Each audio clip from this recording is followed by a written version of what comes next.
এক সময় এক গভীর জঙ্গলে বাস করত এক সিংহ, এক বানর আর এক শিয়াল।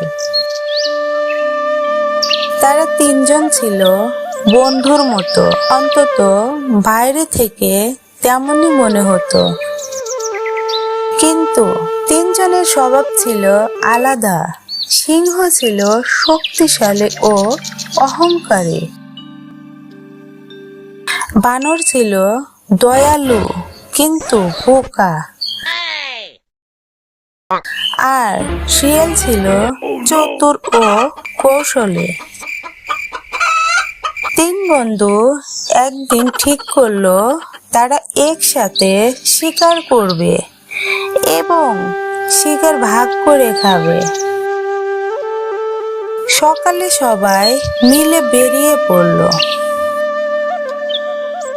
দীর্ঘ সময় খুঁজে বেরিয়ে তারা একটি হরিণ ধরে ফেলল। হরিণটি ছিল বড় ও মোটা। শিকার শেষ হলে সিংহ বলল,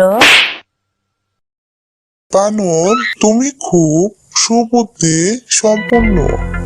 তুমি এই হরিণটি 3 ভাগে ভাগ করে দাও, যেন আমরা সবাই সমানভাবে পাই।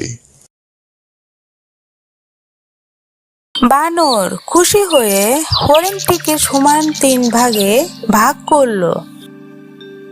এক ভাগ নিজে রাখলো, এক ভাগ শিয়ালকে দিল, আর এক ভাগ সিংহের সামনে রাখলো। কিন্তু সিংহ তো রাজা, সে কখনোই অন্যের সমান ভাগ মেনে নিতে পারে না। রেগে গিয়ে সে এক লাফে বানরের উপর ঝাঁপিয়ে পড়লো। এক মুহূর্তেই তাকে মেরে ফেললো। তারপর সিংহ শিয়ালের দিকে তাকিয়ে বলল, এবার তুমি ভাগ করো। শিয়াল মনে মনে খুব ভয় পেল। সে বুঝলো যদি একটু ভুল করে তার পরিণতি বানরের মতোই হতে পারে। দ্রুত সব মাংস একসাথে জড়ো করে সিংহের সামনে রেখে দিল। সিংহের সামনে রেখে বলল, মহারাজ, আপনি আমাদের নেতা, আপনি সর্বশক্তিমান। এই শিকার একমাত্র আপনি পাওয়ার যোগ্য। আমাদের কোনো ভাগের প্রয়োজন নেই। সিংহ খুশি হয়ে গর্জে উঠল, শিয়াল, তুমি খুব বুদ্ধিমান। বলো তো, তুমি এত জ্ঞান কোথা থেকে পেলে? শিয়াল মাথা নিচু করে বলল, মহারাজ, আমি বানরের ভুল দেখে শিক্ষা নিয়েছি।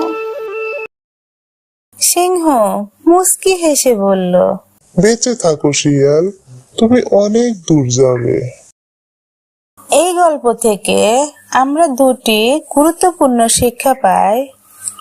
অহংকারী ও শক্তিশালীর সামনে সরলতা নয়, প্রয়োজন কৌশল ও বুদ্ধিমত্তা।